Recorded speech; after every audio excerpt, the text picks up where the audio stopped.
Marco Buscalia, ¿Cómo te va? ¿qué pasa con la inflación? Y un mal dato en septiembre, 1,9% mes contra mes.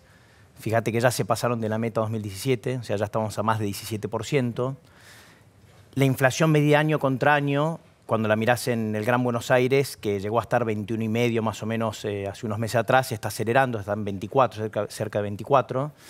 Y otro tema muy importante que es la inflación núcleo, que la mira mucho el Banco Central, es la que excluye todo lo que son regulados, como agua, gas, electricidad, y los estacionales, como las frutas y verduras. Si uno mira el promedios móviles, está a 1,6 desde hace varios meses, está como muy estancada. Si pensás vos querés llegar a 12% como techo de la meta el año que viene, tendrías que estar en 1 o un poco menos de 1. ¿Y por qué sucede esto? Yo creo que 3 temas explican, me parece, lo que está pasando. Uno es, se han dado más aumentos de regulados de lo que uno hubiera esperado antes de las elecciones. Creo que esto es un tema, por lo menos me parecía como que antes de las elecciones iban a parar algunos aumentos y dejaron dar, medicina prepaga, educación, etcétera, ¿no? Fíjate, el dato este de septiembre tiene un aumento, por ejemplo, de los colegios en la provincia de Buenos Aires que impactó bastante.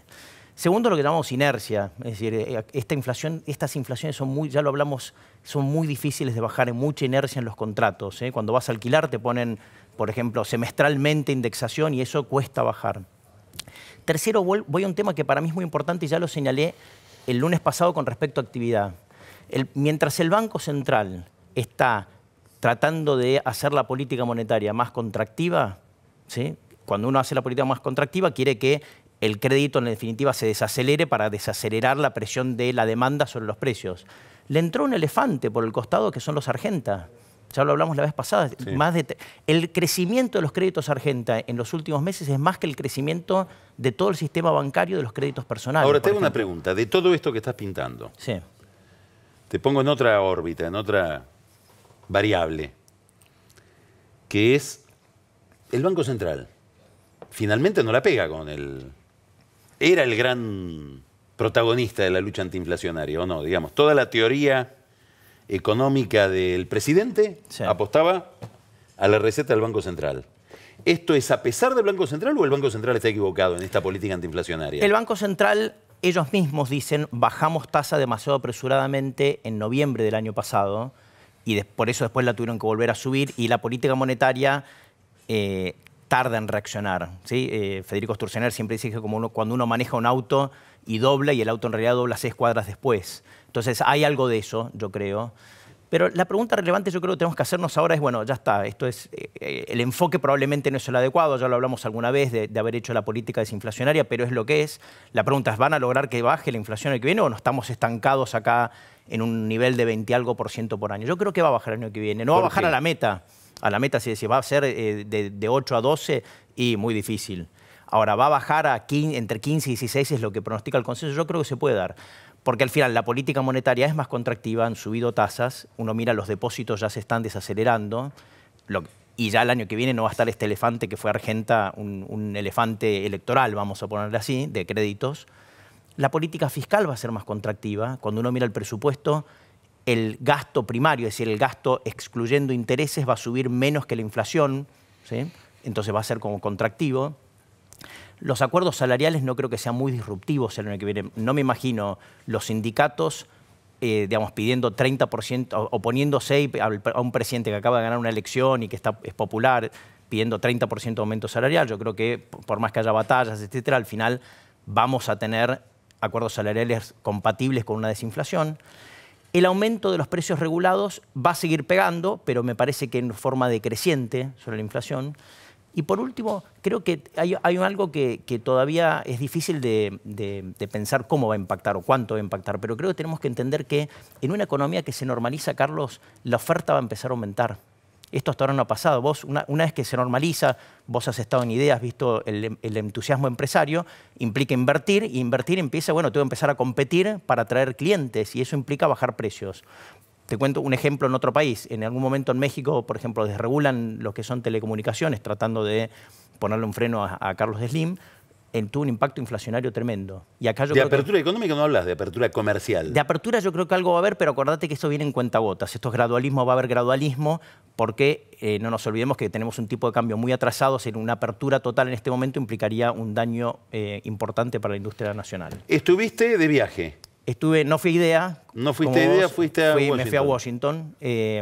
Hay reuniones anuales, o sea, 2 veces por año del Fondo Monetario, Banco Mundial.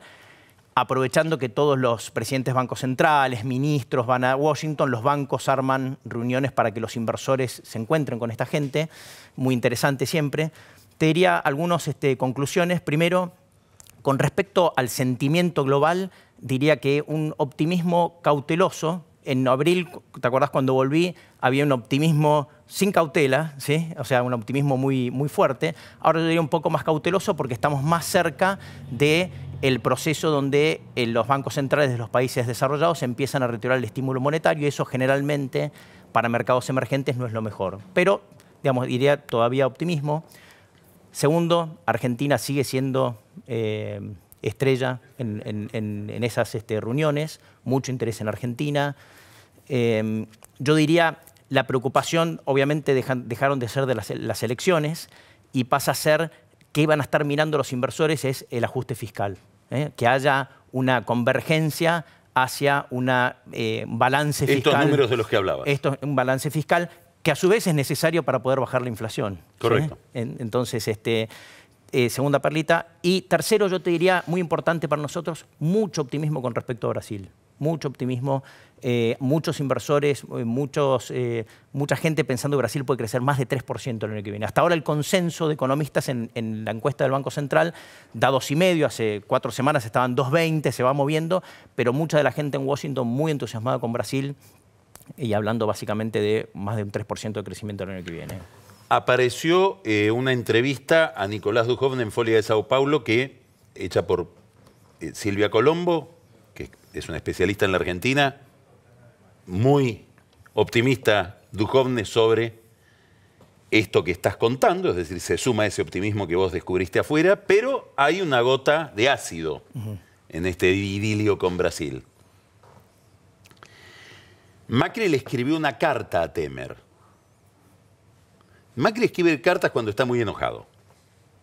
Le escribió una carta diciendo, mira, estuvimos hace 7 meses en Brasilia, pactamos toda esta agenda, no hicimos nada. Claro. Y como que le reprocha al gobierno brasileño no haber hecho nada. La mente ingeniero dice, sí, teníamos un plan, hay que ejecutarlo, claramente, ¿no? Sí, claro. Y del otro lado no le contestaron. Todavía no le contestaron la carta a Macri. Y hay veces que Itamaraty, la Cancillería brasileña, recomienda, aunque sea una falta de educación, que hay cartas que no se contestan. Así que uno de los temas que vamos a inaugurar esta noche, porque creo que este es un dato que no se conocía, es si Temer le va a contestar esta carta un poco destemplada y ansiosa que le ha enviado Macri, que tiene que ver con convergencia comercial y desburocratización de determinadas decisiones. Acuerdo con la Unión Europea pasa por otra mesa que tiene que ver con la Unión Europea, pero está inquieto con Temer respecto de estos dos temas y supongo que Macri también debe sentir que lo bancó mucho a Temer en el peor momento de Temer y que Temer no ha sido solidario con o no ha correspondido esa solidaridad. Capaz que hacen como Benjamin Franklin. Vos sabés que, entonces capaz que la escribieron y no la mandaron. Benjamin Franklin cuando estaba muy enojado con alguien escribía la carta pero después la guardaba. La mandó y está esperando la respuesta. Claro. Y yo me imagino, Carlos, Temer tiene la lista de prioridades, pensá que tiene nuevas acusaciones que van al Congreso, que tiene que trabajar para que no voten para sacarlo. Está tratando de avanzar sobre la reforma más importante, yo diría la más difícil de sacar, que es la reforma del sistema de pensiones. Es decir, no me imagino en la agenda de Temer que no me echen del gobierno, la reforma previsional. Presidente Temer, anote todo esto que acaba de decir Marcos y le contéstele al presidente Macri que estas son las razones por las cuales usted viene demorado. Claro. Fantástico. Muchas gracias. Muchas gracias a vos.